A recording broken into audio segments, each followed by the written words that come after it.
This time we are going to talk about the hate, shade, and racism.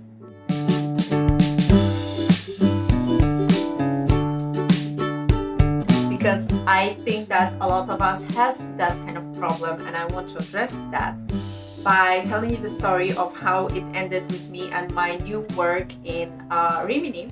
So when I was 20, I shifted to Rimini. I already know what it is. I started to have my work that is obviously connected with my previous story about my friend that got a bad end with the drugs. So while I was staying with her, I obviously got a job because I needed a job and I applied for a job. So I got a job in one of the most prestigious places in the center of the city, and it was a shop with sunglasses. So as they interview me, I told everything about me. I told, okay, I already have XYZ thing to propose. I already know XYZ languages. I know how to speak with customers. And they actually hired me right away. They said, okay, from tomorrow you're gonna start because we have a lot of tourists. At that point, there was a lot of tourists in Rimini. So people with great knowledge about the different languages were super hired. So after like 1 week or so, I already understood the situation.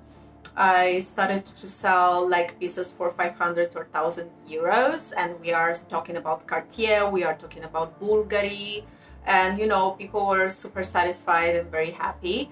And the owner of the place was very satisfied, but was satisfied with me, but was not satisfied with other girls, as the other girls didn't sold that much things because they were not speaking that much language as me. But that started to give a backlash on my, let's say, psychological health, because they started to hate it on me.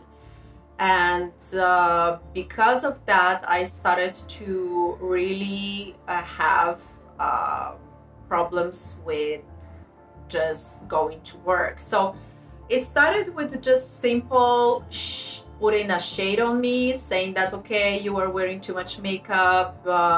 We are not having a house for prostitutes here. You have to like wash all the face, and I had to like literally go to the bathroom and wash off all of my makeup, because otherwise I would be like literally thrown out of the work. The next, they started to give me the work of like a housekeeper more than a seller. So they started to give me the work like, okay, you have to clean all the things, clean all the shades, clean all the windows, clean for the floor. Ended up with me cleaning the bathroom, which I was like, listen, I was not hired for it.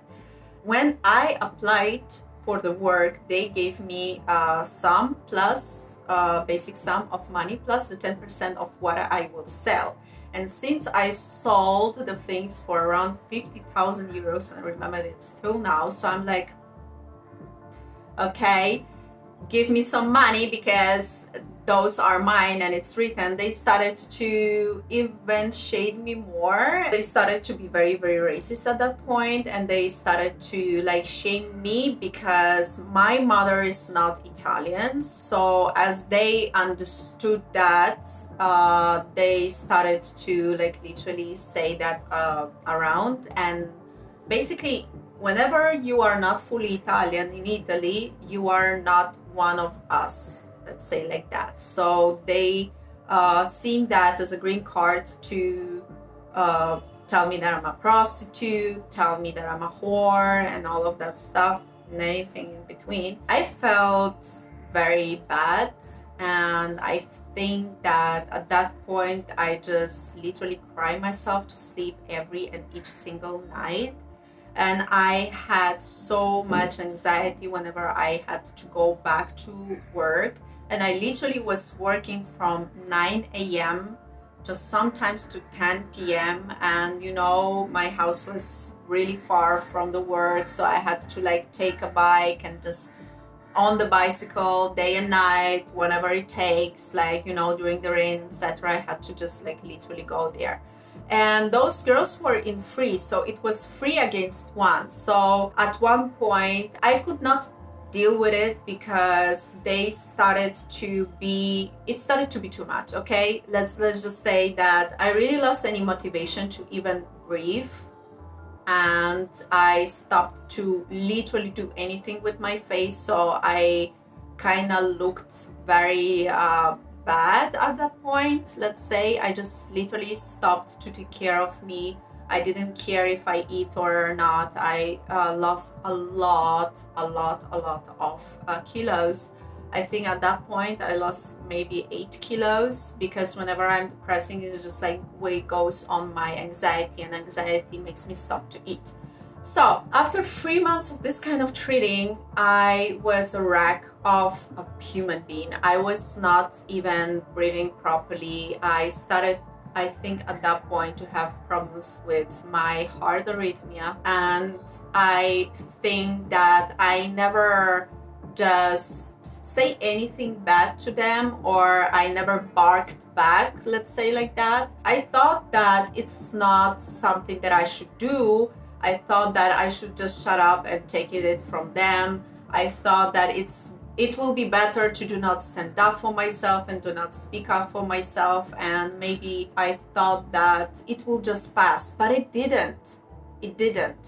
So the last of the last is that they said to one client that I would go with him if he will give me 50 euros. Basically, what they meant is just literally break the last possible way that I would respect myself.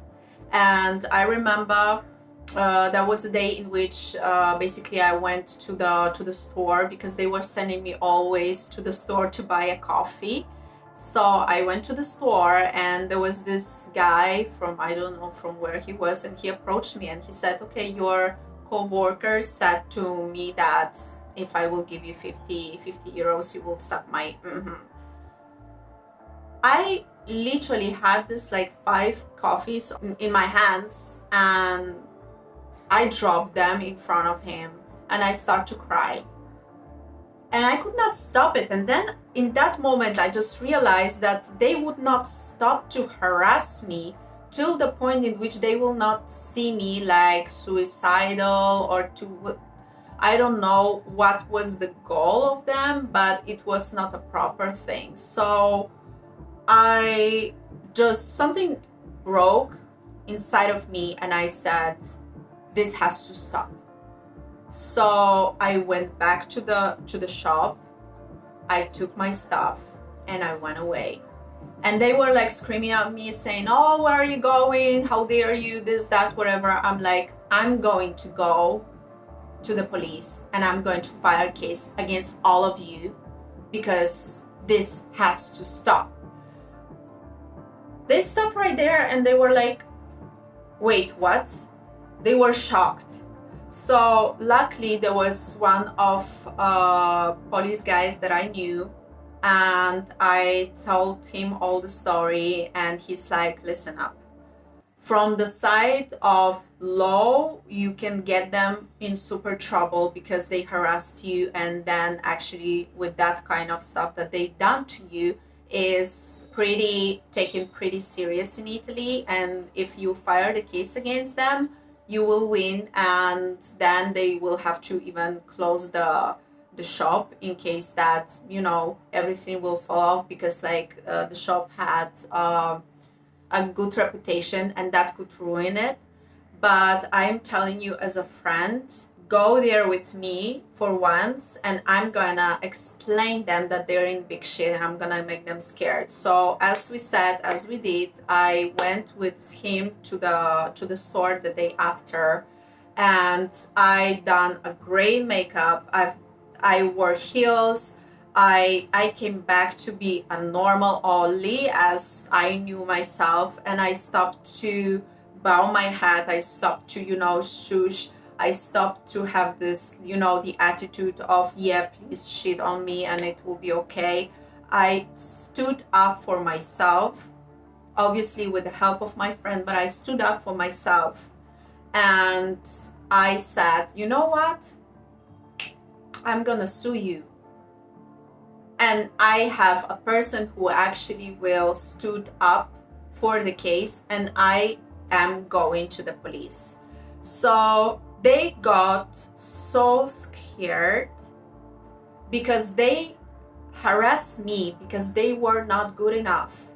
So once they seen that I will never permit them to, brush their feet on my soul, they got scared because they realized that I'm not the person who will be okay with all of that. They gave me a settlement. They said, I am really, really sorry.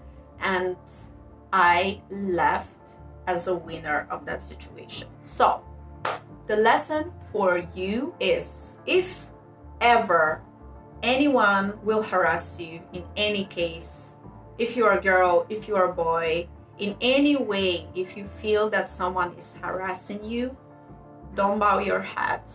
Don't stay quiet. Speak up, because this situation, if it starts, it will go for months and years. So you have to be strong enough to stand up for yourself. And if you are not aware about XYZ things, because not everyone is strong, and I understand that, tell it to someone. Stand up for yourself and tell it to someone. Tell it to your parents, tell it to your friends, tell it to police, but say it around, because people around you have to know what's going on.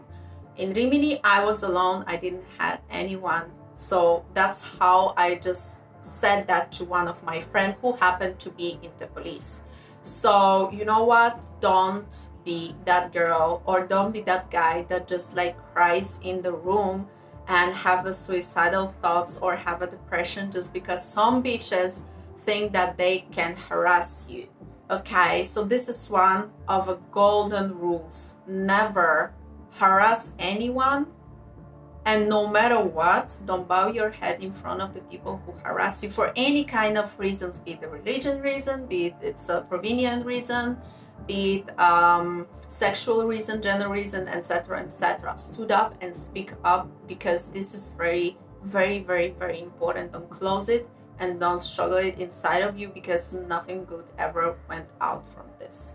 Okay, so I hope this was a thing that actually helped you to maybe understand what you're going through. I hope that you never had this kind of huge story in your life about the harassment, or if you have any kind of story of harassment, even online harassment, please stand up. And there is actually the department of the police who take care of it. So you already know what it is. Girl, you're beautiful, and you don't have to bow your head in front of everyone. Okay? So let me know what you think about this down below. Comment if you will, and as usually, follow, like, and ring the bell. If you don't ring the bell, jingle bell. Bye. See you next time.